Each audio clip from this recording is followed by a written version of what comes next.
Salam alaikum, salut chers étudiants. Alors comme promis, aujourd'hui, on va corriger l'exercice 2 de l'examen recherche opérationnelle de l'année dernière. Ça veut dire la session normale 2020-2021 des sections A et B et C du prof Mohamed Hashimi. Alors, à partir de cette vidéo, Inch'Allah, on va aborder la méthode du simplex. Je vais vous expliquer la méthode du simplex, c'est-à-dire la méthode du pivot de Gauss.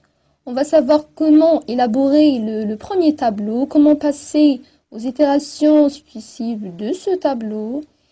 Si on n'a pas la condition d'arrêt, comment trouver le pivot, comment déterminer la variable entrante, la variable sortante et l'intersection, ça veut dire ce qui va donner le pivot, ainsi de suite. Alors tout ça, on va le voir durant la correction de l'exercice de l'examen. Alors, lisons l'exercice 2. Soit P2, un programme linéaire de maximisation sous sa forme canonique, on a P2, max z 2x1 plus x2, x1 plus x2 inférieur ou égal à 14, moins 2x1 plus le 3x2 inférieur ou égal à 12. Et la troisième contrainte, 2x1 moins x2 inférieur ou égal à 16. Et bien sûr, on a la condition de la non-négativité, x1 positive, x2 aussi positive. Maintenant, on vous demande de résoudre le programme P2 par la méthode du simplex, bien sûr, vue en cours, sous forme de tableau. Et bien sûr, les deux derniers tableaux suivants ont été obtenus. Il vous demande de trouver les valeurs manquantes pour répondre aux questions qui suivent. On a deux tableaux, on a des inconnus, A, B, C, D, ainsi de suite. Alors pour l'exercice 11, on vous demande de déterminer ces inconnus. De même pour l'exercice 12 et 13, 14, on vous demande de déterminer le point optimal de P2. Et la dernière question, c'est la question 15. Il vous demande de trouver la valeur optimale de P2. Bon, avant de commencer, sachons bien que la méthode du simplex est une procédure itérative qui permet d'améliorer la résolution de la fonction objective, c'est-à-dire notre fonction économique z, à chaque étape, et que le processus se termine lorsqu'on ne peut pas continuer à améliorer la valeur, c'est-à-dire ça y est, on a atteint la solution optimale, la valeur la plus élevée, bien la valeur la plus basse possible, selon le cas. Donc on peut avoir deux problèmes, soit un problème de maximisation, soit un problème de minimisation. Bon, dans cet exercice, on pose la question, est-ce qu'on a un problème de maximisation ou bien un problème de minimisation? Bien sûr, en voyant la fonction z, on a max, ça veut dire c'est un problème de maximisation. Voilà. Aussi, il sera nécessaire de tenir compte que la méthode du simplex fonctionne uniquement avec les contraintes du problème dans les contraintes sont du type inférieur ou égal. Et bien sûr, on aura les variables positives, c'est-à-dire la condition de la non-négativité. Sinon, on ne va pas utiliser la méthode du simplex. On va utiliser d'autres méthodes de résolution, comme par exemple la méthode de deux phases, lorsqu'on ajoute les variables artificielles. Dans cet exercice, on a ces conditions vérifiées, c'est-à-dire on a les contraintes sont du type inférieur ou égal, on a la condition de la non-négativité, donc on va appliquer simplement la méthode du simplex. Et pour l'adaptation du modèle à la méthode du simplex, on connaît que la forme standard du modèle de problème consiste à avoir une fonction objective sur des contraintes déterminées. Donc on a une fonction objective, on a des contraintes et on a la condition de la non-négativité. Bon, d'après l'exercice 2, c'est un problème de maximisation. Donc, le modèle doit accomplir les conditions suivantes. La première des choses, l'objectif sera de maximiser la valeur de la fonction objectif z. Pour la deuxième condition, toutes les contraintes doivent être des équations d'égalité. Okay. Et bien sûr, la troisième des choses, c'est la condition de la non-négativité, soit pour les variables de décision, soit pour les variables d'écart. Voilà, lorsqu'on a dit que toutes les contraintes doivent être des équations d'égalité, ça veut dire qu'on doit transformer le système d'inéquation en un système d'équation. Bon, comment transformer mon système d'inéquation en un système d'équation? Bien sûr, je vais introduire des variables d'écart. Première variable d'écart, ça va être x3. On va l'ajouter à la première contrainte. Pour la deuxième contrainte, on va ajouter x4. Et la troisième contrainte, on va ajouter x5. Sans oublier que ces variables d'écart aussi doivent être positives. La condition de la non-négativité. Maintenant, on peut appliquer facilement la méthode du simplex.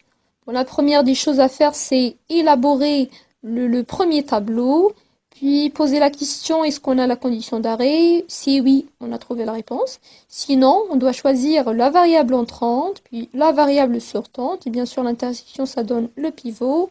Et on doit actualiser le tableau à chaque fois jusqu'à ce qu'on trouve la condition d'arrêt.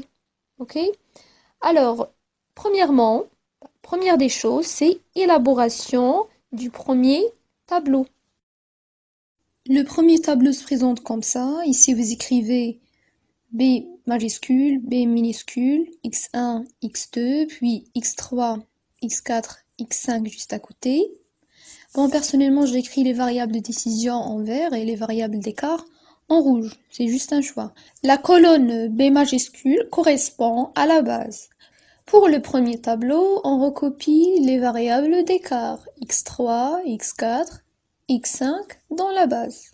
Et pour la dernière ligne, c'est pour notre fonction économique z. Maintenant, comment peut-on remplir ce tableau? Bien sûr, c'est en recopiant la matrice.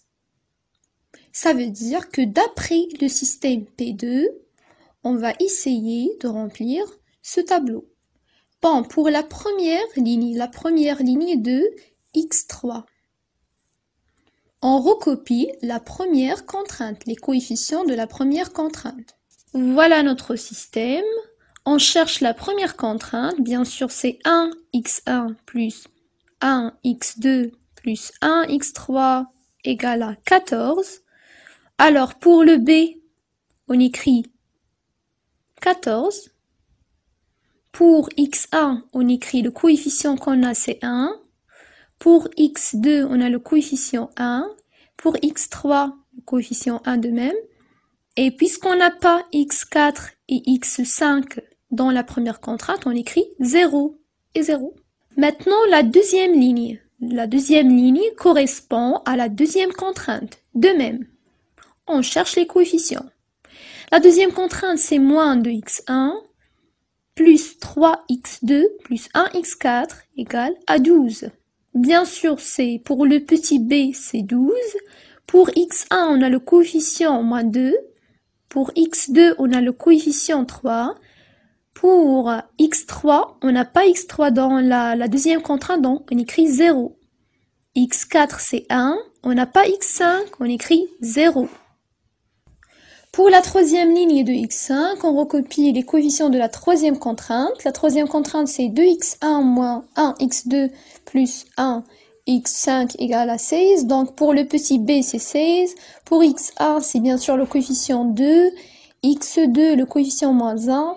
On n'a ni x3 ni x4, alors on écrit 0, 0. Et bien sûr, puisqu'on a x5, on écrit le coefficient 1.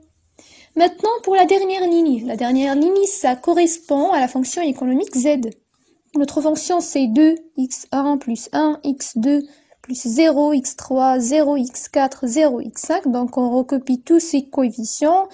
On écrit pour petit b 0, pour x1, 2, x2, 1, x3, 0, x4, 0, x5, 0.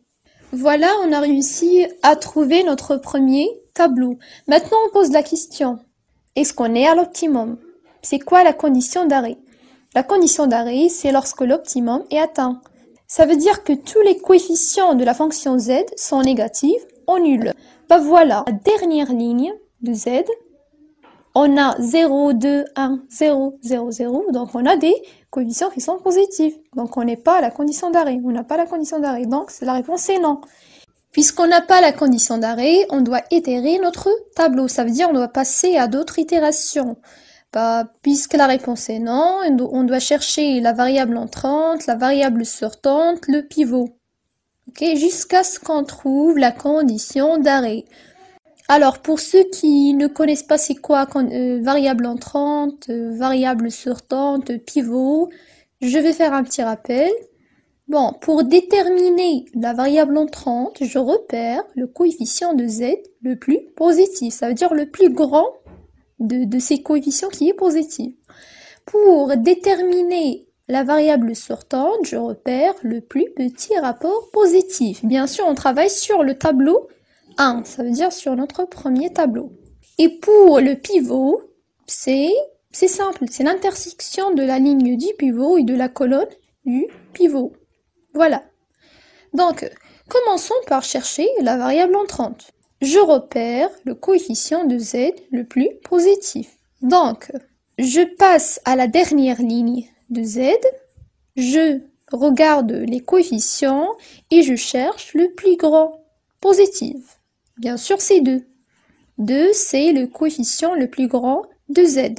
Donc, cette colonne correspond à la colonne du pivot. Et la variable entrante à la base, c'est x1. Mais on ne connaît pas ce x1 va entrer, est-ce qu'il va remplacer x3 ou bien x4 ou bien x5. C'est pour ça qu'on passe à chercher la variable sortante. Voilà. Pour déterminer la variable sortante, je repère le plus petit rapport positif. Ça veut dire qu'on doit ajouter une colonne de rapport. Ça veut dire B sur C. Ce petit B divisé sur la colonne du pivot. On a trouvé la colonne. Ce petit C, c'est pour dire colonne du pivot. Le petit B, c'est la même. Petit B.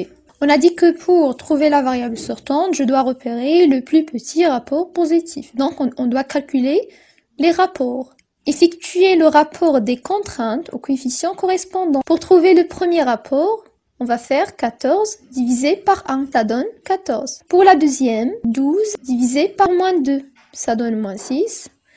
Pour la troisième, on divise 16 sur 2, ça donne 8. Et pour la dernière, on divise 0 sur 2, ça donne 0. Voilà. Et on a dit que pour trouver la variable sortante, on cherche le plus petit rapport positif. Ça veut dire d'après cette colonne, on va chercher quel est le plus petit rapport positif. Bien sûr, le petit rapport positif de 14, moins 6, 8, 0, c'est 8 et le plus petit rapport positif. Donc, je encadre cette ligne et je l'appelle la ligne du pivot.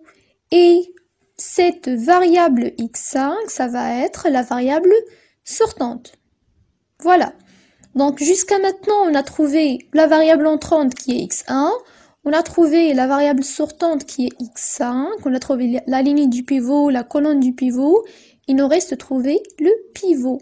D'après la règle, on sait que le pivot est l'intersection de la ligne du pivot et de la colonne du pivot. Ça veut dire l'intersection de ces deux rectangles, ça donne 2. Alors, 2 est le pivot. Maintenant, pour passer à le tableau 2, je fais entrer la variable x1 dans la base. Il va remplacer la variable sortante x5. Donc, j'écris à la place de x5, x1. Voilà. Et la question qui se pose, c'est comment remplir le tableau 2. Je commence par la ligne de x1. On va diviser la ligne du pivot par le pivot. C'est d'après le tableau 1, bien sûr. On a le premier tableau, on a le deuxième tableau qu'on cherche à remplir. La ligne de x1 correspond à cette ligne. Alors, on commence, on a dit qu'on va diviser la ligne du pivot par le pivot. Voilà, on commence par la première case. La première case, on va diviser 16 sur 2. Donc, 16 sur 2, ça donne 8. On écrit 8. On passe à la deuxième case. 2 sur 2, ce qui va donner 1. On écrit 1. On passe à la case suivante. On a moins 1 sur le pivot qui est 2. Ça donne moins 1 demi. Je l'écris. Je passe à la colonne suivante. On a 0. 0 divisé par n'importe quel nombre, ça donne 0 toujours. De même pour la case suivante. Et finalement, la dernière case c'est 1. Je le divise sur le pivot, ça donne 1 demi. Et j'écris 1 demi. Voilà, on a réussi à remplir cette ligne. On passe maintenant à la colonne de x1. Donc cette colonne correspond à cette colonne. Et la règle nous dit que la colonne du pivot autre que le pivot, c'est des zéros. Donc pour la case où il y a le pivot, j'écris 1. Et pour le reste des cases, j'écris 0, 0, 0. Voilà. Donc on a trouvé cette colonne. Avant, ce sont des astuces, ok, pour remplir facilement le tableau. La troisième astuce, c'est que chaque qu'une ligne du pivot croise une colonne en 0, on recopie la colonne. On a le premier tableau, le deuxième de même. On cherche une ligne du pivot qui croise une colonne, n'importe quelle colonne, en 0. Et on recopie cette colonne. On va recopier tous les coefficients de cette colonne. Voilà. On a trouvé que pour cette colonne, il a croisé la ligne du pivot en 0. Donc, qu'est-ce qu'on va faire? On va recopier toute cette colonne dans le tableau 2. Tout le coefficient 1, 0, 0, 0 et j'écris 1, 0, 0, 0. Voilà. Et on cherche si on peut trouver aussi une colonne qui croise la ligne du pivot en 0.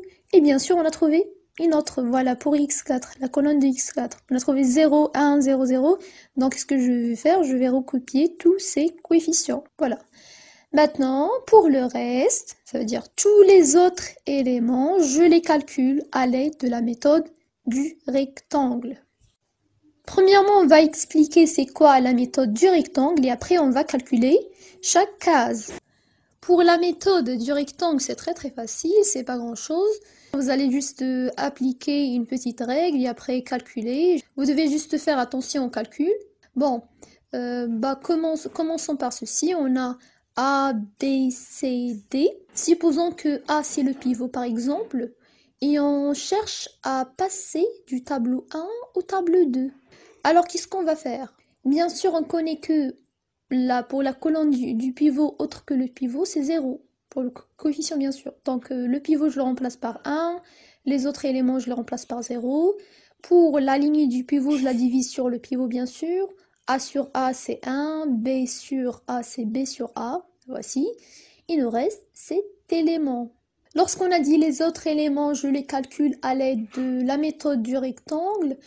Les autres éléments ici, c'est D. Ok?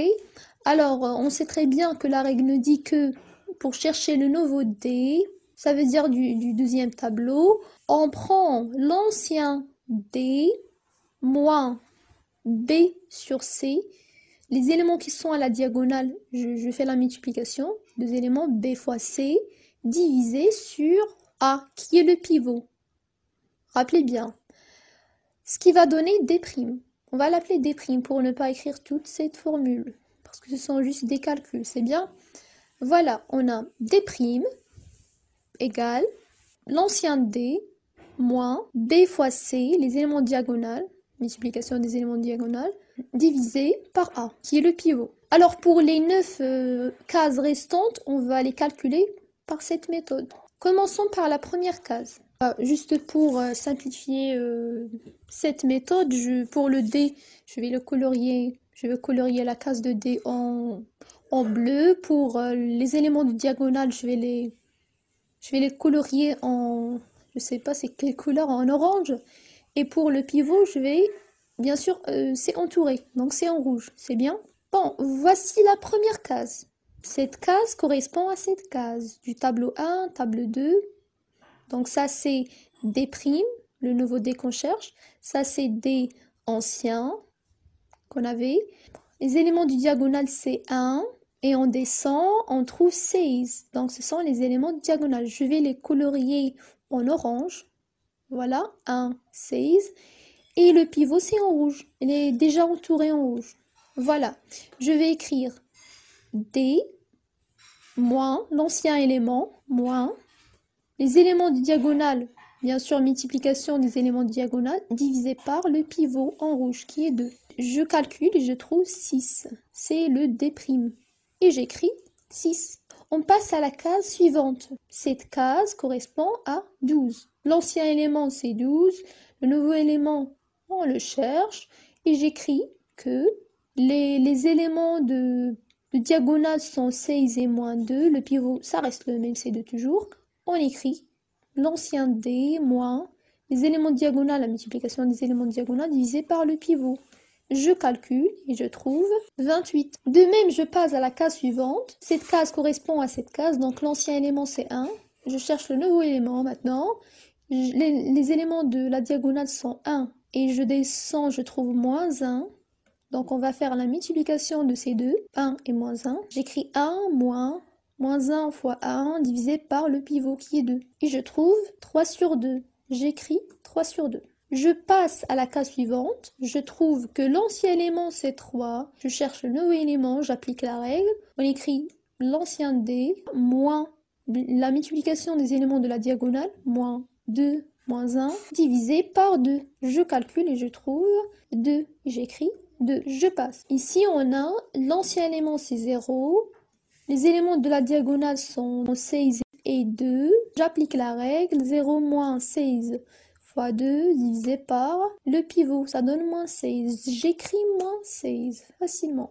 Je passe à l'élément suivant. J'ai 1. L'ancien élément c'est 1, le nouveau élément qu'on cherche, voici sa case, je calcule, j'applique la règle, je trouve que ça égale à 2, j'écris 2. Je passe à la case suivante et je trouve moins 1 demi, je l'écris. La case suivante c'est la même chose et je remplis tout le tableau de la même façon en utilisant la méthode du rectangle. Et voilà, on a trouvé le deuxième tableau. Maintenant, est-ce qu'on est à l'optimum? À chaque fois qu'on trace un tableau, une itération, je pose la question. Est-ce qu'on a la condition d'arrêt? Est-ce que je suis à l'optimum? Est-ce que tous les coefficients de la fonction z sont nuls ou négatifs? Ici, est-ce que j'ai la condition d'arrêt? En voyant la dernière ligne qui correspond à la fonction z, j'ai moins 6, 0, 2, 0, 0, moins 1. Ah non, j'ai un 2 qui est positif. Donc on n'a pas la condition d'arrêt. Donc je ne suis pas à l'optimum. Je continue à itérer mon tableau. Je cherche de même la variable entrante, la variable sortante, le pivot. Je refais la même chose que j'ai déjà fait pour le premier tableau. On a itéré le premier tableau, on a trouvé table 2. Maintenant, on va itérer table 2, on va trouver table 3. Maintenant, on va tracer le troisième tableau. Commençons par chercher la variable entrante. Je repère le coefficient de z le plus positif, qui est bien sûr 2.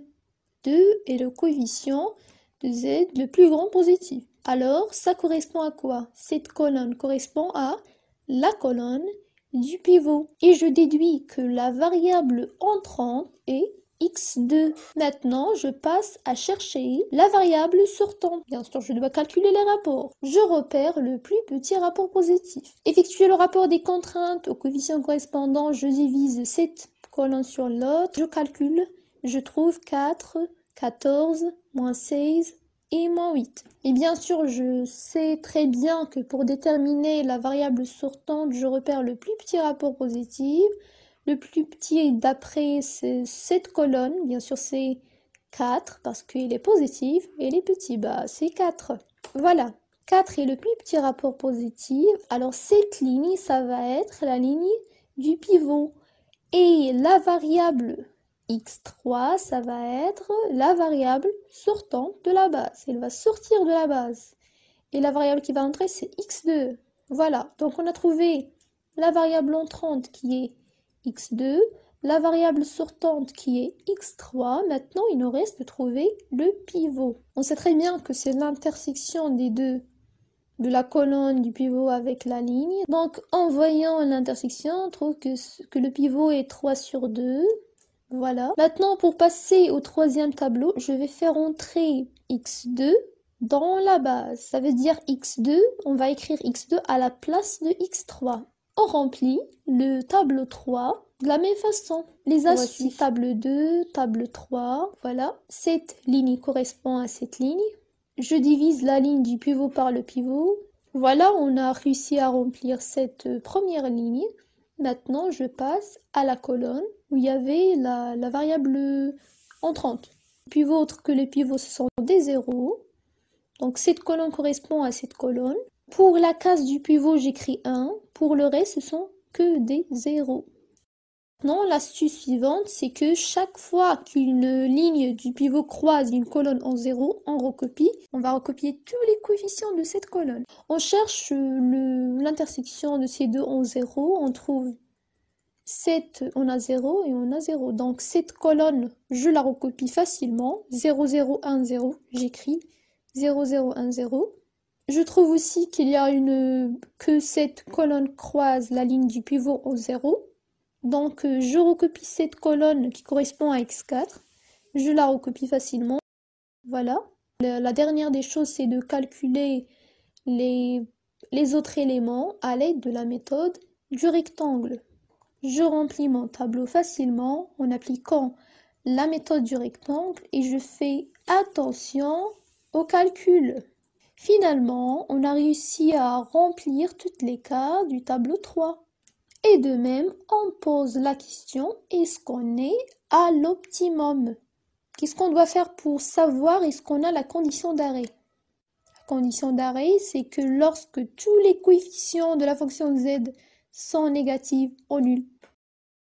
Pour la dernière ligne, on a les coefficients, c'est moins 24, on a 0, 0, moins 4 sur 3, 0, moins 1 sur 3, donc ce sont tous des variables négatives, négatives, négatives, négatives, nul, nul, nul. Donc, on est à la condition d'arrêt, on est à l'optimum. Donc, on doit s'arrêter ici parce que la réponse est oui. Alors, notre exercice se termine ici parce qu'on a trouvé l'optimum. Le simplex se termine aussi. Finalement, on peut répondre facilement aux questions de l'exercice 2. Pour la question 11, la question 12 et la question 13, c'est trouver les valeurs. On remarque que le tableau à droite correspond au troisième tableau, le dernier qu'on a trouvé, et que le tableau à gauche correspond au tableau 2.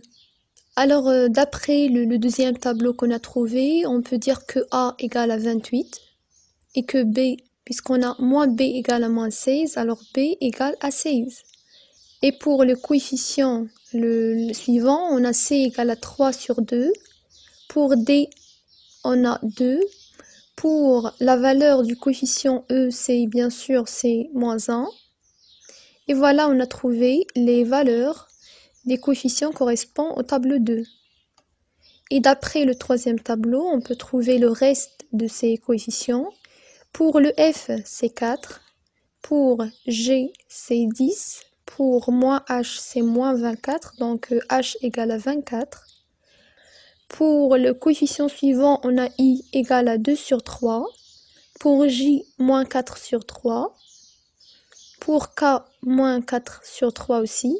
Et pour le coefficient M, c'est moins 1 sur 3.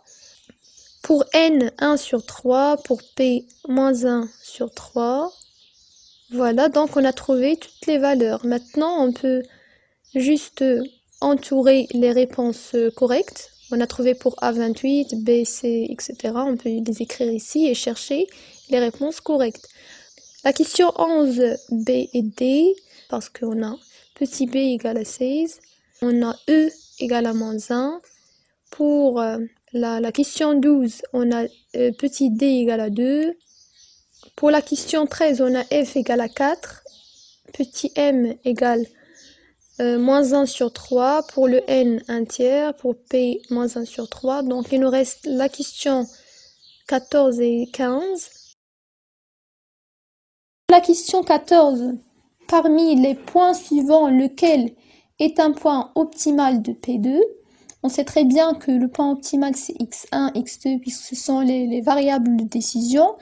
Donc, x1, on lit cette colonne, on a x1, 10, x2, 4. Donc, on écrit 10, 4, c'est la réponse. C'est ça le point optimal. C'est la réponse B, on a 10, 4, voilà. On a le couple 10, 4 et le point optimal du système. Et pour la question 15, parmi les valeurs suivantes, laquelle est une valeur optimale de P2? Bien sûr, la réponse de cette question, c'est Z égale à 24. En lisant la dernière ligne, on trouve que Z correspond à la valeur 24. Donc Z max, c'est 24. Et voilà, on a répondu à toutes les questions.